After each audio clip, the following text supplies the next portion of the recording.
Poem है वो है माय गुड राइट हैंड। इसके जो पोइट है वो है चार्ल्स मैकी।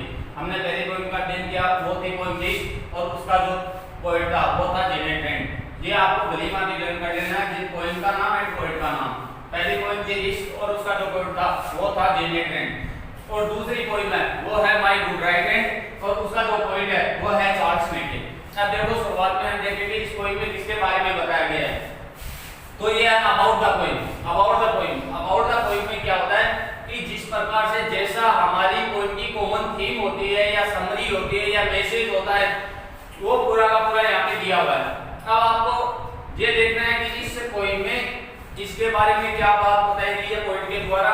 देखो the poem is related, the poem यानी कविता रिलेटेड होता संबंधित होना with the common theme of poetry. Poetry होता है गरीबी, कॉमन होता सामान्य, थीम होती है विषय वस्तु। ये कविता है वो सामान्य, इसकी जो सामान्य विषय वस्तु किससे संबंधित है? पोवर्टी होता है गरीबी, गरीबी से संबंधित है। And the way how it can be removed, और द वे का मतलब होता है तरीका, और ये और वो जो तरीके how it can be removed कि इसको कैसे हटाया जा सकता है। ये हमारी जो कविता है my good right hand, Charles मैकी के द्वारा ये रचित जो कविता है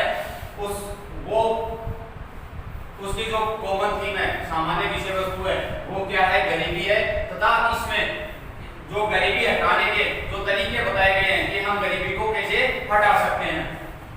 When the poet fell in grief and some adversity, जब कभी दुख में आ गया या कुछ एडवर्सिटी होता है विकट परिस्थितियां, या जैसे मानो विपत्ति में आ गया, विकट परिस्थिति बोल सकते हैं, विपत्ति बोल सकते हैं।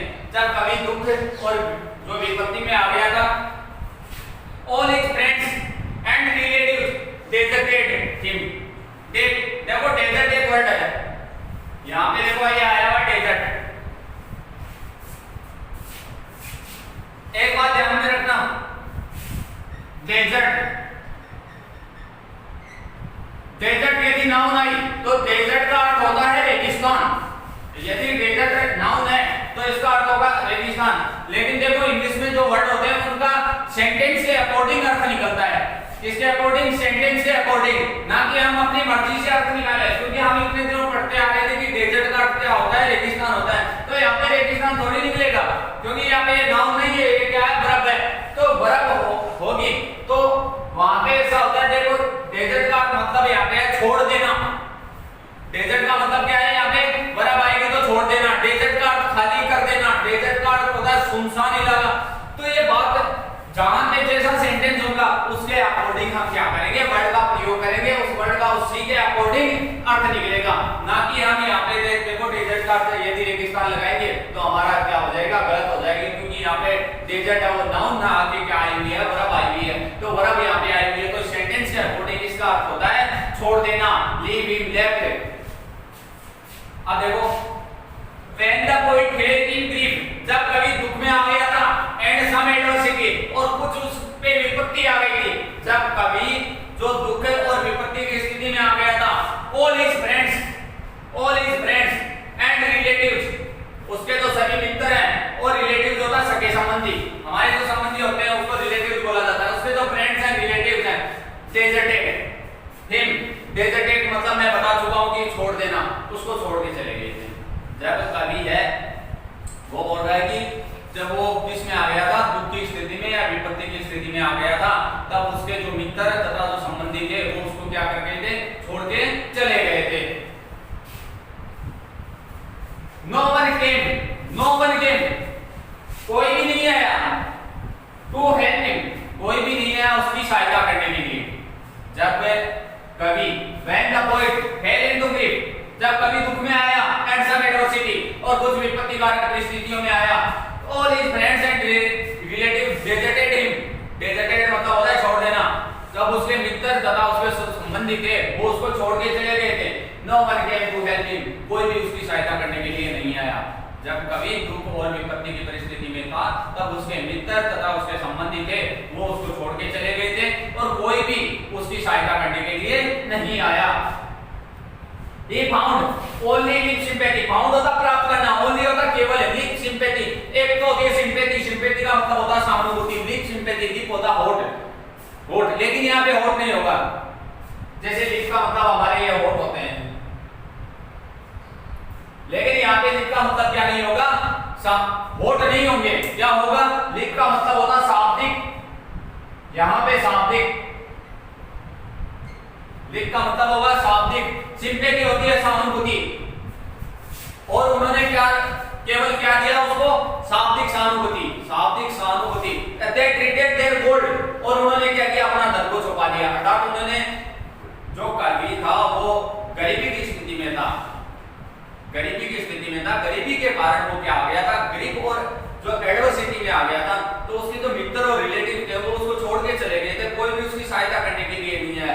सहायता जैसे गरीब की हम सहायता करें तो पैसों के बल सहायता की जा सकती है, लेकिन उसके जो रिलेटिव तथा जो फ्रेंड्स थे वो उसको क्या दे रहे थे, केवल लिप सिंपैथी, केवल शाब्दिक सहानुभूति दे रहे थे।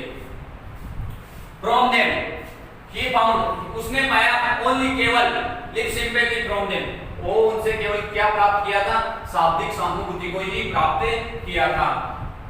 द पोएट थिंक्स, कवि सोचता है, द पोएट थिंक्स, कवि सोचता है, trusting other people, trusting, trust का मतलब होता है विश्वास करना, द पोएट थिंक्स, कवि सोचता है, द ट्रस्टिंग, ट्रस्टिंग का मतलब होता है विश्वास करना, अदर पीपल, अन्य लोगों पे, कि अन्य लोगों पे विश्वास करना, is like building A कास्टल on sand, building होता है निर्माण करना, लाइक का मतलब होता है के समान, कास्टल ऑन सैंड होता है रेत का महल, क्या होता है, कास्टल ऑन सैंड का मतलब होता है रेत का महल, बिल्डिंग होता है निर्माण करना, लाइक होता है के समान, ट्रस्टिंग होता है विश्वास, पीपल होता है लोग, थिंग्स होता है सोचना।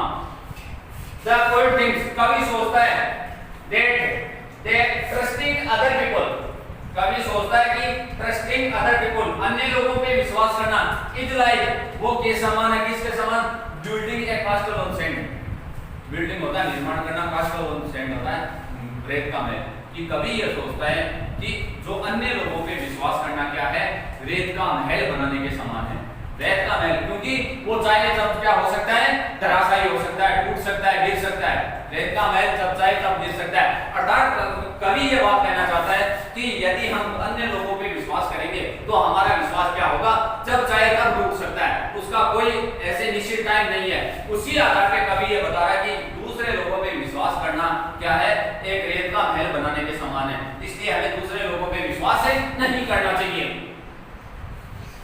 Therefore he decided, और उसके बाद में he decided, उसने निश्चय किया क्या, to believe in God and the hard work, to be done by himself, किसमें विश्वास, to believe in God, भगवान में, इसमें विश्वास करने का निश्चय किया भगवान में, and the hard work, और कठिन परिश्रम में, to be done by himself, जो उसके द्वारा किया जाता है। मतलब कवि के जो मित्र वगैरह छोड़ के चले गए थे, तो कवि ने क्या किया, तो उसने ऐसा सोचा कि यदि हम दूसरे लोगों पे विश्वास करेंगे तो वो विश्वास करना किसके समान होगा, कि बिल्डिंग ए कास्टल ऑन सैंड, कि एक रेत का महल बनाने के समान होगा। तो कवि ने उन चीजों को छोड़ के किस पे विश्वास करने का निश्चय किया, भगवान पे और हार्ड वर्क पे। हार्ड वर्क कौन सा, जो उसके द्वारा किया गया था, वो जो उसके द्वारा जो हार्ड वर्क किया जाता है उसके ऊपर उसने विश्वास किया। With this realization, देखो रियलाइजेशन का मतलब होता है वास्तविकता, इसी वास्तविकता के आधार में his courage returned in him, courage होता है साहस, रिटर्न होता है वापस आना, दोबारा आना या लौट आना, in him, और उसका जो साहस था वो वापस लौट के आ गया था, किसके साथ ही, जब उसने भगवान पे तथा अपने कठिन परिश्रम पे विश्वास करना शुरू कर दिया था, तो उसका जो करेज था, साहस था, वो वापस से लौट के आ गया था।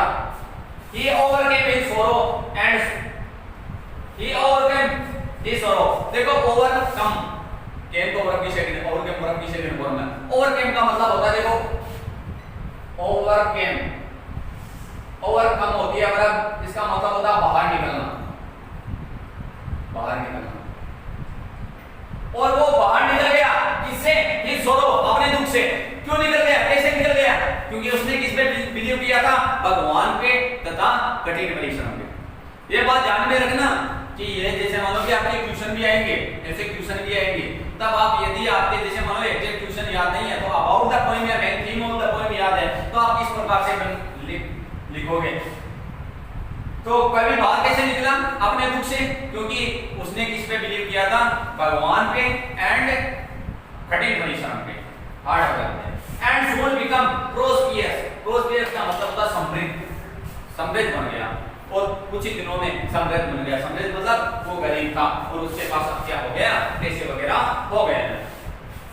His hard work lifted him up, lifted him up, lifted up, lift up का मतलब होता है ऊपर उठाना, lift up का मतलब क्या होता है, ऊपर उठाना, lift up का मतलब होता है ऊपर उठाना, lift up का मतलब क्या होता है, ऊपर उठाना। From sorrow and pain, sorrow होता है दुख, pain होता है पीड़ा। और his hard work, उसके कठिन परिश्रम में, इसके कठिन परिश्रम में, कवि के कठिन परिश्रम में लिफ्टेड हिम अप, उसको ऊपर उठाया, फ्रॉम सोरो एंड पेन, किससे, दुख और पीड़ा से। अब ये बात देखो, इसमें कॉमन थीम ये है कि देखो यदि हम सीधी डायरेक्टली बात करें, हम अपनी लैंग्वेज में बात करें, तो इसमें ये बात बताई गई है कि हमें क्या नहीं करना चाहिए कि यदि हमारे जैसे एडवर्सिटी आ रही है या पेनफुल सिचुएशन आ रही है, गरीब में हम किसी भी कारण से, तो हमें क्या नहीं करना चाहिए, अपने मित्रों पे तथा जो रिलेटिव हैं उन पे बिलीव नहीं करना चाहिए। हमें किस पे बिलीव करना चाहिए, भगवान पे तथा अपने कठिन परिश्रम पे विश्वास करना चाहिए, क्योंकि कठिन परिश्रम ही हमें क्या कर सकता है, ऊपर उठा सकता है और हमें समृद्ध बना सकता है, उससे बाहर निकाल सकता है। हमारी जो पेनफुल सिचुएशन है और जो गरीब है, बिकॉज ऑफ द पॉवर्टी, गरीबी के कारण जो भी हमारी जो हमने दुख झेले हैं या हमारे एडवर्सिटी आई है, उससे ऊपर उठने का सबसे बढ़िया उपाय ये है कि हम किस पे विश्वास करें, बिलीव करें, गॉड पे तथा हार्ड वर्क पे। ये तो है हमारी अबाउट द पोएम, कि हमारी इस पोएम में किसके बारे में और क्या बात बताई गई है। अब देखो हमारी पोएम का टाइटल, है my good right hand. My good right hand क्या होता है, देखो माय गुड राइट हैंड, ये कवि ने एक काल्पनिक नाम दिया है, इस कविता का नाम रखा है माय गुड राइट हैंड। किसको रिप्रेजेंट करता है, एक आपके ट्यूशन भी आएगा ऐसा कि किसको रिप्रेजेंट करता है, अपने हार्ड वर्क को, अपने हार्ड वर्क को। भाई हमारे दो दाहिने हाथ हैं, माय यानी मेरे, गुड यानी एक से राइट, राइट होता है दाहिना, लेफ्ट होता है बायां, हेड होता है हाथ, मेरा अच्छा दाहिना हाथ। तो मतलब ये तो कभी जैसे हमारे पोएम का कोई टाइटल नहीं हुआ, लेकिन इसका मतलब ये होता है कि मेरा जो कठिन परिश्रम, माय ओवन हार्ड वर्क, मेरा कठिन परिश्रम। ये कोई चार्ल्स मेके की है, चार्ल्स मेके ने इसमें एक ही बात बताई है कि एक व्यक्ति को लाइफ में यदि ग्रोथ करनी है, सक्सेस होना है, तो उसको क्या करना चाहिए, कठिन परिश्रम करना चाहिए। हमें क्या नहीं करना चाहिए, अपने जो फ्रेंड्स और रिलेटिव्स हैं उन पे डिपेंडेंट नहीं रहना चाहिए। यदि हम उस पे डिपेंडेंट रहेंगे तो वो क्या हो जाएगा, ब्यूटी के कास्ट ऑफ सेंट कि रेल का महल बनाने के समान हो जाएगा, क्योंकि वो जब चाहे तब धराशायी हो जाएगा। तो हमें विश्वास किस पे करना चाहिए, भगवान पे तथा कठिन परिश्रम पे विश्वास करना चाहिए, क्योंकि यदि हमारा कठिन परिश्रम होगा वही हमें क्या कर सकता है, ऊपर उठा सकता है। हमें पेनफुल सिचुएशन तथा जो गरीब है, जिसके कारण जो हमारी पॉवर्टी है, अन्य जो कारण है उसके कारण आया हुआ है, तो उससे हम बाहर निकल सकते हैं, या जो कठिन परिश्रम है वो उससे विकट परिस्थिति को हमसे दूर कर सकता है। विकट परिस्थिति का मतलब होता है एडवर्सिटी, जो हमारे अंदर जो एडवर्सिटी आई है उसको दूर कर सकता है। अब देखो हमारे को my good right hand, I fail into grief, I fail into grief. ये लैंग्वेज है जो कवि है वो अपनी लैंग्वेज में लिखा है। आई फेल इनटू ग्रीफ, फेल होता गिरना, हंसना, इनटू ग्रीफ, ग्रीफ होता दुख, ग्रीफ पहले भी आ चुका है, ग्रीफ का मतलब होता दुख, कि मैं दुख में आ गया था। And began to complain, began होता शुरू करना, बिगन होता है शुरू करना, कंप्लेन होती है शिकायत, कंप्लेन क्या होती है, शिकायत। और मैं क्या करने लग गया था, शिकायत करने लग गया था।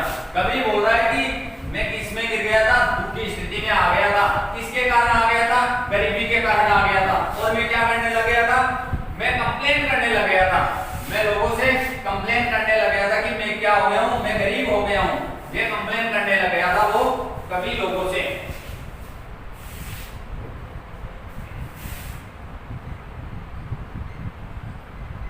कंप्लेन का मतलब होता है शिकायत,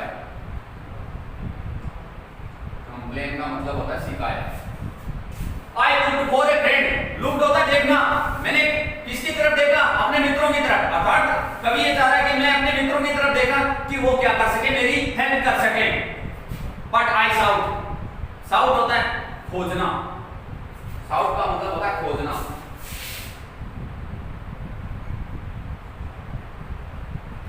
साउट का मतलब होता है खोजना। हिम इन वेन, वेन होता है वेन, वेन होता है वेन। मैंने उनको क्या किया? व्यक्ति खोजा, अर्थात वो मेरी सहायता करने के लायक नहीं थे, अर्थात उन्होंने मेरी क्या नहीं की थी? हेल्प नहीं की थी। कंपेनियंस, कंपेनियंस, देखो कंपेनियंस का मतलब ये होता है साथी। साथी बोल सकते हैं, सखा बोल सकते हैं, मित्र बोल सकते हैं, दोस्त बोल सकते हैं। और shy, shy S H Y, shy का मतलब होता है कतराना। और मेरे जो मित्र थे वो मुझसे क्या करने लगे थे? कतराने लगे थे, अर्थात मुझसे दूर जाने लगे थे।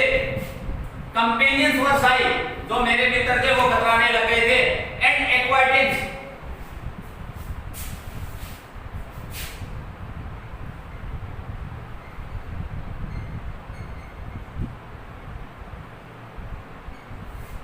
एक्वाइटेंस का मतलब होता परिचित।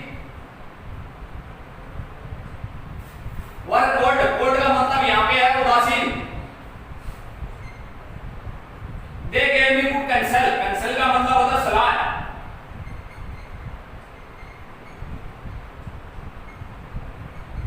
बट रिजेक्ट,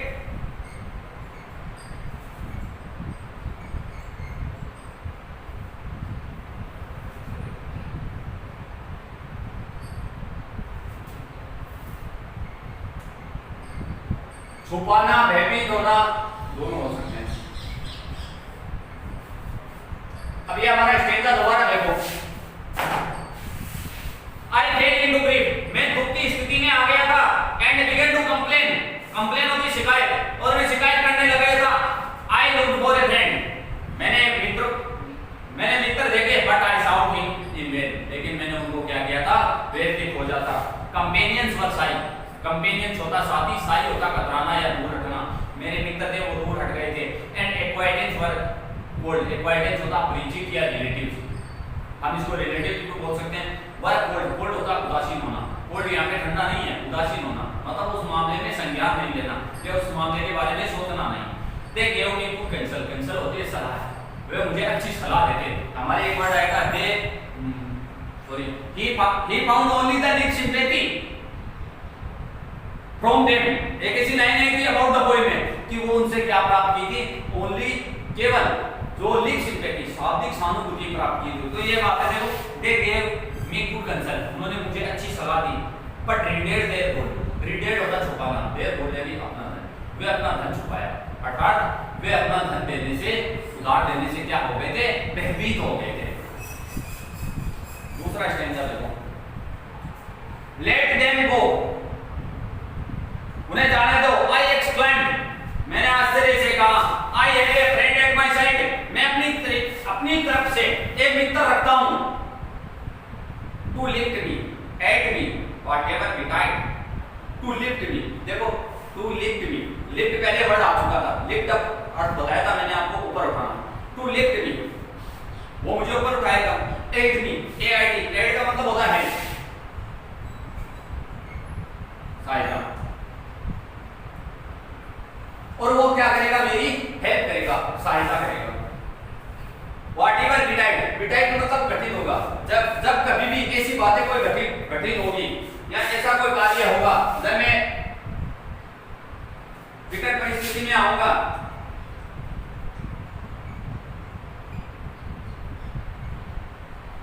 तो ये मेरी हेल्प करेगा। To trust to the word is to build on the sand, trust होता है विश्वास करना, TRUST, ट्रस्ट का मतलब होता है विश्वास करना।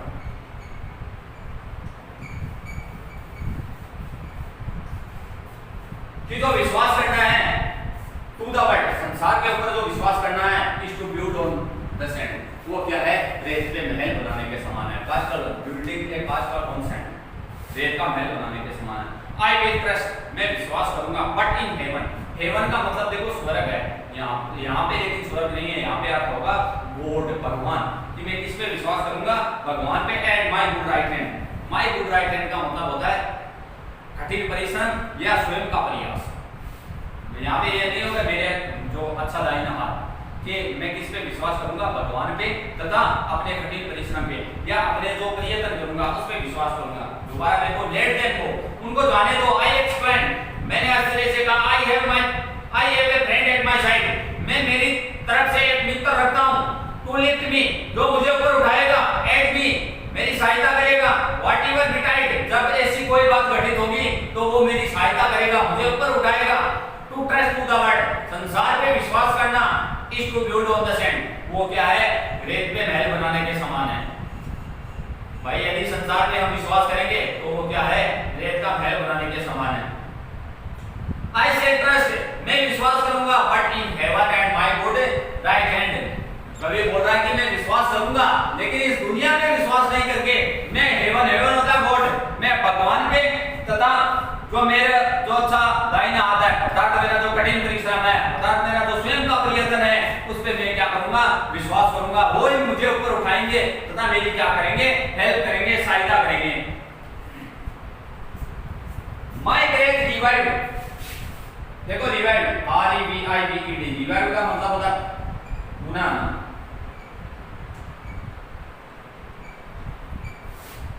In my fortune despite, fortune होता भाग्य,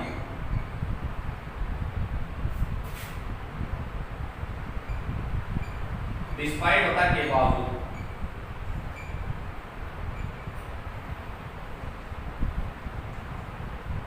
के बावजूद। And my hand was as strong as my spirit,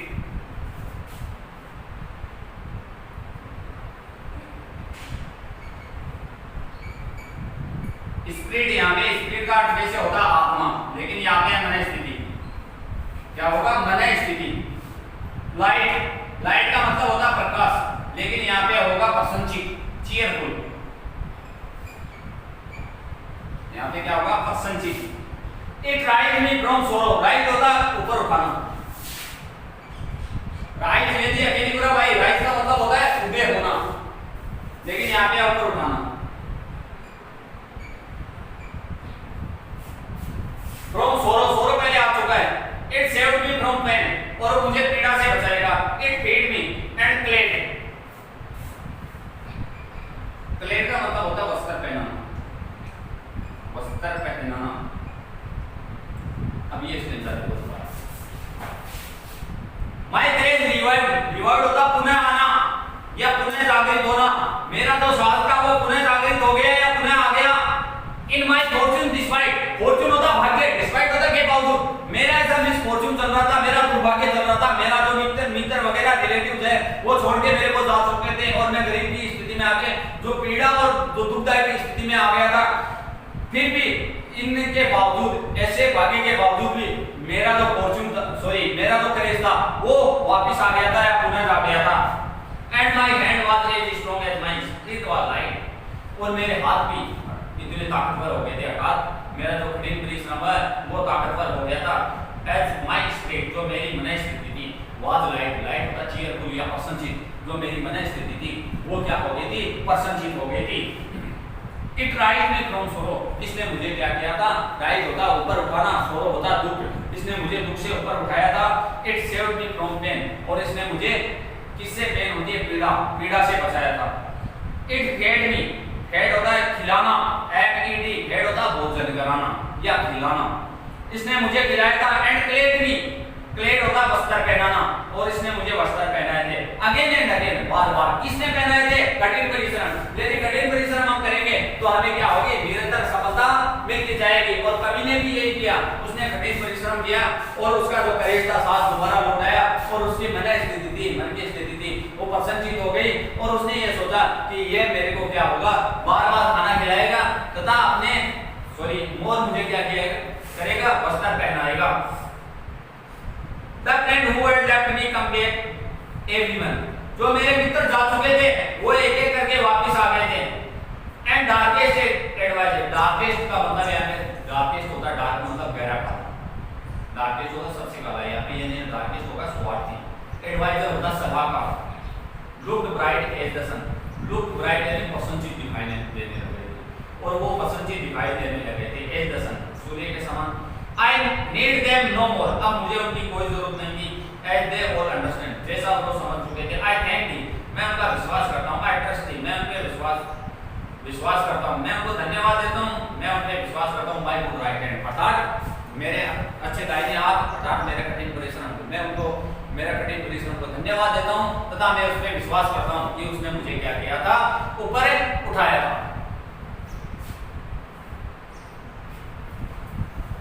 हाँ, अब ये लास्ट स्टेंजा है, दोबारा देखो इसके तो पहले मीनिंग देखो और उसके बाद में ये स्टेंजे का जो हिंदी अनुवाद है वो दोबारा।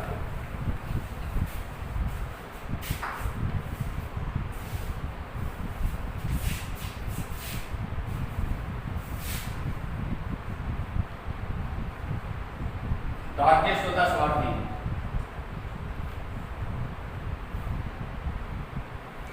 एडवाइजर होता सलाहकार,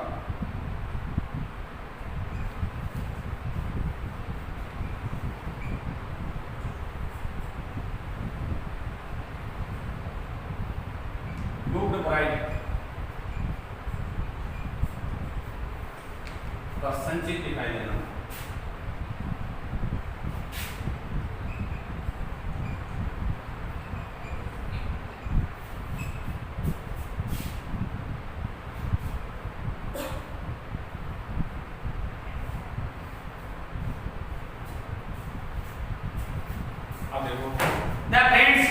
the friends who had left me, the friends who had left me, वो मित्र जो मुझे छोड़ के जा चुके थे, come back everyone, वो वापस आ गए थे। come back everyone, प्रत्येक वापस आ गया था। कवि को वो मित्र छोड़ के क्यों जा चुके थे, जैसे मान लो कि क्यों जा चुके थे, क्योंकि कवि उस समय क्या था, गरीबी की स्थिति में था। गरीबी के कारण वो दुख और जो एडवर्सिटी में आ गया था, इसलिए उसके मित्र थे वो उसकी सहायता करने के बजाय उसको छोड़ के चले गए थे। अब कवि क्या था, भगवान पे तथा कठिन परिश्रम पे विश्वास किया और वो क्या बन गया, प्रोस्पियर, समृद्ध बन गया, और इसलिए उसके मित्र उसके पास वापस आने लगे। एक एक करके उसके जो मित्र थे वो वापस आने लगे।